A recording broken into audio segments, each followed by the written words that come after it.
अस्सलाम वालेकुम नाज़रीन, मैं आपका मेज़बान मोहम्मद शरफुद्दीन सच न्यूज़ में आपका इस्तकबाल करता हूं। देखते हैं आज की अहम खबर। नाज़रीन, हम आपको याद दिला दें, कुछ दिन कबल हमने आपको एक न्यूज़ दिखाई थी हमारी खातूनों को लेकर, जिसका नाम इशरत बेगम था। इशरत बेगम ने अपने शौहर पर और शौहर के दोस्तों के ऊपर ये इल्ज़ाम आयद किया था कि शौहर उनके डॉरी केस की मांग कर रहे हैं, 4 व्हीलर गाड़ी मांग रहे हैं और वहीं पर इनका मकान इनके दोस्त को बेच दिए। इस तरह का इल्ज़ाम आयद कर रही थी इशरत फ़ातिमा। और वहीं पर हमें न्यूज़ कवर करते समय डाउट हो गया था कि इशरत फ़ातिमा की जो ज़बान है वो लहजा हैदराबादी नहीं है, क्योंकि वो हैदराबाद की नहीं थी। यकीनन वो हैदराबाद की नहीं है, बल्कि वो बिहार की है। बहरहाल अच्छी एक्टिंग करते हुए, रोते हुए अपने शौहर की बुराइयां कर रही थी। आज उनके शौहर मीडिया से मुखातिब होते हुए कहा कि जितने भी इल्ज़ाम उन पर आयद किए गए वो सारे के सारे इल्ज़ाम गलत है, वो एक काबिल इंसान है। बहरहाल आइए सारी तफसीलात हम आपको सुनाते हैं इशरत बेगम के शौहर की ज़बानी। दी हुई मेरे को टॉर्चर कर रहे कि मतलब 2 एक्टिवा दिए तो क्या बोल रहे 4 व्हीलर होना हमारे अम्मी से, तुम अपने अम्मी से मांग के लेके आओ। मैं बोली कहाँ से ला के देती मेरी अम्मी, मेरे को बाबा भी नहीं है। तो क्या बोल रहे लेके आओ, नहीं लेके आते तो छोड़ देते। जब से शादी हुई तब से बोल रहे छोड़ देते।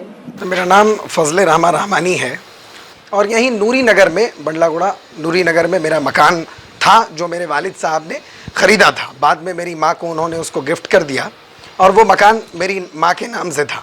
मेरी माँ ने हमारे मकान को दरअसल फ़रोख्त कर दिया और हमारी अहलिया जो हैं वो अपनी बहनों और माँ वगैरह के साथ वो वहीं नूरी नगर में रहती हैं। दरअसल 3-4 रोज़ से एक ख़बर गश्त कर रही है मीडिया पर और सोशल मीडिया के ज़रिए और मीडिया के ज़रिए इस खबर को फैलाया जा रहा है और अहलियाँ हमारी मीडिया के ऊपर आके ये फैला रही हैं कि मैं बीवी को छोड़ के भाग गया हूँ और मैंने बीवी के ऊपर इतना जुल्म सितम किया, बच्ची होने की वजह से, मैं बच्ची होने की वजह से नाराज़ होकर मैं घर से भाग गया हूँ। तो बुनियादी तौर पर मैं मीडिया के सामने आप लोगों को गुजारिश किया और आप लोगों के सामने आया। मैं आप लोगों को ज़हमत में इसलिए दिया कि भाई मैं भागा नहीं हूँ, बल्कि इसी शहर में मैं हूँ और मैं बल्कि भगाया गया हूँ। दरअसल घर में मैं था और मेरी माँ ने जब मकान फ़रोख्त कर दिया तो इसकी मुखालफत करते हुए मेरी बीवी ने खाने में कुछ जहर वगैरह मिलाने लगी, वो जिससे मेरे माँ बाप हम लोग सबको इस्तिंजा बखाना होने लगा कि ये लोग लूज़ मोशन करते करते मर जाए। उसकी मेडिकल रिपोर्ट मेरे पास मौजूद है। उसके बाद समझिए कि घर पर अम्मी जो है उनको, अम्मी ने बेचा, घर मकान अम्मी का था। अब वो ये कह रही हैं कि भाई मैं बेच करके, और उसके साथ उसने ये इल्ज़ाम लगाया है कि मैंने घर जो बेचा है उसमें मैं बीवी बच्चे को भी बेच दिया हूँ और वो भी 3 लाख रुपए में। तो आप सर बताइए कि मेरा मुकदमा ऑलरेडी चल रहा है और उसने मकान बेचने की मुखालफत में, चूंकि मेरी माँ ने मकान बेचा और मैं शुरू से इस पर साबित कदम रहा कि भाई आप मेरी बीवी हैं, मैं आपको रखने के लिए तैयार हूँ, जहाँ मैं रहता हूँ मेरी सहूलत से आप रखिए। मेरी माँ ने बेचा जिसकी वजह से मेरी माँ बाप के साथ भी तनाज़ो हो गया, लेकिन जाहिर सी बात है कि मैं बीवी के निकाह में हूँ। लेकिन उसने गलत खबर ये हर जगह शाये करवा दी और एक तरफा मीडिया ने इस खबर को शाये कर दिया कि भाई मैं उस मकान को बेच दिया हूँ, मैं, जबकि वो मकान मेरी माँ का है तो मैं बेच नहीं सकता हूँ। डॉक्यूमेंट यहाँ मौजूद है, आप देख सकते हैं। दूसरा यह है कि मैं मकान को बीवी बच्चे के साथ 3 लाख में बेच दिया और यह खबर खूब जोरों शोर से चली। अब आप हजरात खुद इसका फैसला करेंगे, कोई भी ज़ी-शऊर, कोई भी समझदार आदमी इस बात का फैसला करेगा कि भाई मकान के साथ बीवी बच्चों को कैसे कोई इंसान बेच देगा। मैं खुद एक जिम्मेदार शहरी हूँ, मैं आप ही लोगों के पेशे से ताल्लुक़ रखता हूँ, लेकिन मैं एक जिम्मेदार शहरी होने की हैसियत से ये कह रहा हूँ कि कैसे मैं बीवी बच्चे को भी मकान के साथ बेच सकता हूँ। दूसरा ये है कि कागज़ देख लिया जाए कि उसमें मकान बेचने की बात है या फिर बीवी बच्चे को भी बेचने की बात है। डॉक्यूमेंट मौजूद है। खाने में जब जहर वगैरह वो मिलाने लगी तो मजबूरन कि भाई, दूसरी बात ये हुई कि अब घर के अंदर वो ये बार बार मुझको धमकी दे रही थी कि अगर आप घर में रहेंगे और मुझको आप तलाक नहीं देंगे तो मैं इतना मजबूर कर दूंगी आपको तलाक देने पर, या आपकी बेटी को, 2 बेटियां हैं मेरी, बेटी का मैं कत्ल करके आपको फंसा दूंगी, आपको जेल भेज दूंगी। मैं इस डर से घर से निकला कि अगर ये, मैं इस बात की खबर मैंने पुलिस कमिश्नर को भी दी। ये रिपोर्ट हमारे पास मौजूद है, आप देख सकते हैं कि ये पीछे के हिस्से में पुलिस कमिश्नर, डिप्टी कमिश्नर और हमारा जो कंसर्निंग पुलिस स्टेशन है चंद्रायन गुट्टा, मैंने वहां भी रिपोर्ट दी और मैंने बाज़ाब्ते, आप ये पूरा रिपोर्ट देख सकते हैं, मैंने उसमें लिख करके दिया कि भाई अगर वो मेरी बेटी का कत्ल कर देती है, मेरी औलाद है वो, और बाद में मुझको ही फंसा दे तो मैं तो बेटी से भी चला जाऊंगा और जिंदगी भी मेरी खराब हो जाएगी। मैं इतना ज्यादा देखिए हिंदुस्तान का एक ये माहौल है कि यहाँ पर औरतों को हमेशा मजलूम समझा जाता है, मर्दों को जालिम समझा जाता है। जालिम की हैसियत से मेरी खबर हर जगह शाये हो गई। कल जब मैं खबर देखा, न्यूज़ 18 वगैरह में भी खबर आ रही थी, लेकिन मैं न्यूज़ 18 को और ईटीवी उर्दू वगैरह की मैं सराहना करता हूँ कि एक जिम्मेदार मीडिया की हैसियत से उसने मुझसे राब्ता किया, मुझसे पूछा। जब मैंने अपनी पूरी बात बताई, खबर शाये नहीं हुई, लेकिन दूसरे मीडिया इदारों में खबर कहीं कहीं शाये हुई और खबर शाये हो गई। और अब यह है कि जब जहर वगैरह उसने दिया, तब मैं डर से कि भाई मेरी बेटी का भी कत्ल हो जाएगा, कुछ भी ये कर देगी, ये जहनी तौर पे माजूर है, तो इस तरह से मैं घर से समझिए कि जबरदस्ती।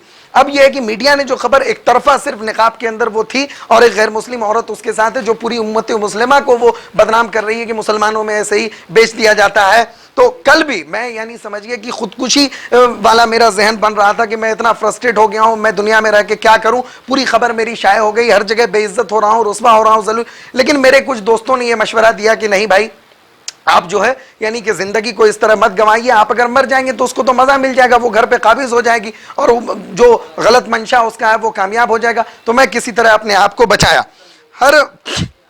हर जदोकोब करने के बाद, इतना परेशान करने के बाद भी मैं तैयार हूं कि मैं अपनी बीवी को रखूंगा। मैं उसको, अब तक जितना मैं जदोकोब हुआ मैं तलाक दे देता, वो चाह भी रही है कि मैं उसको तलाक दूं ताकि ट्रिपल तलाक का जो आजकल मामला इतना छिड़ा हुआ है वो मुझको बदनाम कर सके। लेकिन मैं अभी भी इतना जदोकोब होने के बाद मैं उसको तलाक नहीं दिया हूं। मैं जिम्मेदारी के साथ आपके सामने ऑन रिकॉर्ड कह रहा हूं कि अगर मेरी बीवी को शहर के किसी कोने में जहां मैं अभी रह रहा हूं वहां अगर मेरे साथ वो रहने के लिए तैयार है तो मैं उसको रखने के लिए तैयार हूं। लेकिन इस तरह का इल्जाम जो मेरे ऊपर लगाया गया, पहला तो मैं भागा हुआ हूं, जो सिरे से गलत है। इसका मैं 3-3, 4-4 नंबर विमेन पुलिस स्टेशन में वहां केस है मेरा, मैं दिए हुआ हूं नंबर की, जब जरूरत हो मुझको बुलाइए, मैं उनका फेवर करता हूं, सपोर्ट करता हूं, जब बुलाते हैं मैं जाता हूं, दिन भर जाके बैठा रहा हूं पुलिस स्टेशन में। दूसरा ये कि इन्होंने बेच दिया, ये कहां का इल्जाम है और कैसी बात है कि मैं बीवी बच्चों को कैसे, वो भी 3 लाख रुपए में, ये खुद समझदारी की बात है, शऊर की बात है।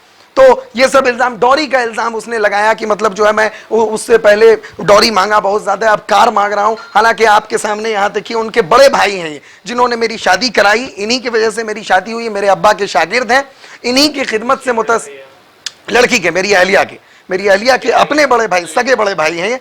इन्होंने अपनी जिम्मेदारी से तमाम बहनों की शादी कराई, लेकिन बाद में बहनें इतना जालिम हो गई कि जब ये मेरे ताल्लुक से समझाने गए तो बहनों ने इनको मारा पीटा, इनकी दाढ़ी नोचा, इनको जलील और रुस्वा किया। इनसे खुद आप पूछिए कि क्या मामला है और किस तरह हम लोगों को जलील और रुस्वा किया जा रहा है। और हम लोग असलन सब लोग बिहार के रहने वाले हैं, आप खुद इनसे पूछिए, बिला वजह इस मामला को यहाँ उछाला जा रहा है। मैं चाहता हूं, मैं शादी बिहार में हुई, सारा रिकॉर्ड उसका मौजूद है कि बिहार में शादी हुई, निकाह हुई। मौलाना वली साहब रहमानी जो all India Muslim personal board के जो उन्होंने मेरा निकाह पढ़ाया बिहार के अंदर, ये खुद मौजूद हैं, ये गार्जियन है, जिम्मेदार हैं लड़की के। लेकिन प्रॉपर्टी के लिए कर रहे हैं लोग, बस ये सिर्फ मकान, उसको मकान चाहिए, मकान अगर उसको मिल जाए तो वो तमाम मामला खत्म है। लेकिन मेरा मसला ये है कि वहां पर हमारे मकान में छोटी मोटी बात होती थी तो उसकी माँ बहन वगैरह जो है, बहनें हैं 4 माँ है, सब वहीं पे बसी हुई है, अपना घर वगैरह छोड़ के दामादों के यहाँ बसना उनका शिवा है। मेरे घर पे आके ईटा पत्थर चलाना शुरू कर देना और रात दिन उसके दिमाग में नेगेटिव माइंड मैपिंग करना, जब बहकाना,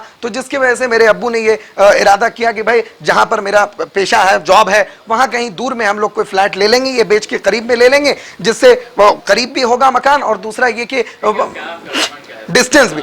अब मेरा जो है हुकूमत से, तेलंगाना की हुकूमत से, और मैं पुलिस की भी यहाँ सराहना करता हूँ कि मेरे मामले को संजीदगी से देखा, लेकिन मेरी बीवी ने पुलिस को भी बदनाम करने की कोशिश किया। मेरा मुतालबा यही है कि मेरी बीवी को इस तरह आमादा कर दिया जाए, पूरे हिंदुस्तान उसको समझा के थक चुका है कि वो मेरे साथ, मैं जहाँ रहूँ जैसे एक शौहर बीवी के साथ रहता है, वो रखने के लिए तैयार हो। मुझको इस तरह जो बदनाम किया जा रहा है, मैं एक जिम्मेदार शहरी हूँ और मैं पूरे मजबूती के साथ आपके सामने, मीडिया के सामने ऑन रिकॉर्ड कह रहा हूँ कि वो अगर मेरे साथ रहने के लिए तैयार होगी, मैं रहूंगा।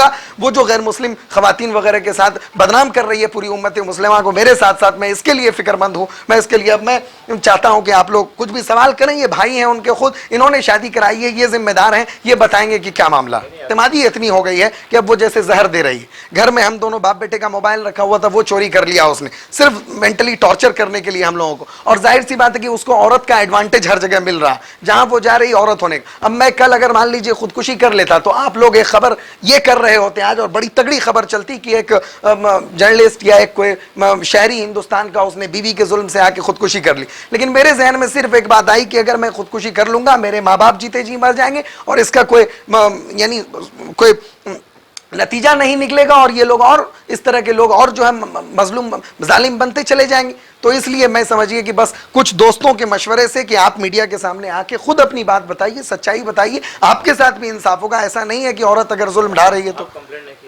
मेरा नाम मोहम्मद आलमगीर है और फजल रहमा जो है ये हमारे बहनोई हैं और इशरत फ़ातिमा जो है हमारी सगी बहन है।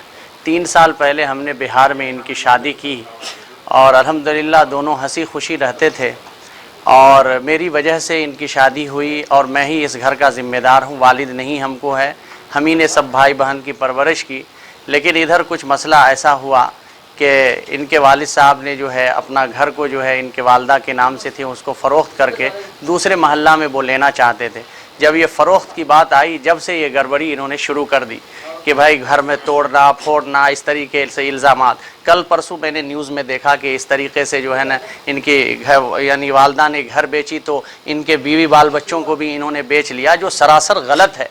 ये बिल्कुल गलत चीज़ है। कोई हमारी माँ बहन को इस तरीके से अगर बहका रहा है तो ये बिल्कुल गलत चीज़ है। हम लोग बिहार के रहने वाले हैं। बिहार में मेरा गांव बेगूसराय हुसैनी चक कस्बा है, पीएस मेरा बलिया है, पोस्ट हुसैना है। और आप वहां जा कर के पूरी तफ्तीश कीजिए कि हमने भाई बहन के लिए क्या कुर्बानी दी और बहनों का रवैया क्या है, और फिर पूरी तफ्तीश कीजिए। इससे पहले इसी तरीके से एक बहन का शादी किया, दूसरे दिन उसको तलाक दिलवाए, बहुत लफड़े में हम गए। ये लोग कोई मेरी बात सुनने तैयार नहीं। जब इनके ऊपर ऐसा जुल्म होने लगा तो मैं अल्लाह की रज़ा के लिए रमज़ान के अंदर आकर के, अल्लाह बेहतर जानता है कि ये सब झूठी बात है। भाई इसकी माँ की प्रॉपर्टी थी, उन्होंने बेचा करा, लेकिन ये हमारी बहन को रखने के लिए तैयार है। ये चाहे ज़ाती मकान हमारी बहन बोले तो भी ज़ाती मकान खरीद के, लेकिन उस महल्ले से हट के वो रहने तैयार है। जो हकीकत बात है आपके सामने रखता हूं। लेकिन यहां की हुकूमत और पुलिस कमिश्नर जो भी है उनसे मेरी गुजारिश है कि बिहार में तफ्तीश हकीकत हो कि हम लोग बिहार के रहने वाले हैं, यहां आर्जी घर है,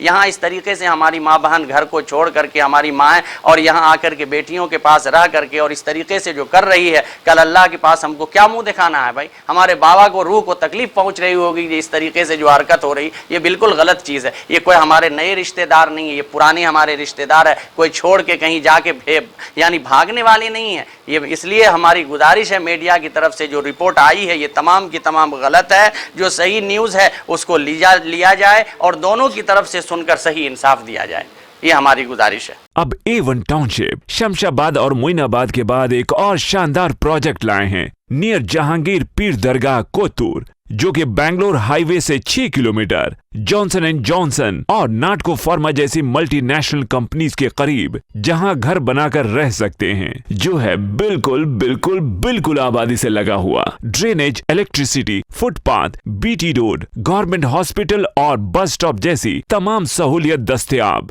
A1 टाउनशिप में आपका ये छोटा सा इन्वेस्टमेंट आपका और आपके बच्चों का मुस्तकबिल बदल सकता है। Address pillar number 235 opposite fisheries department, Rajendra Nagar, Hyderabad. 7569928891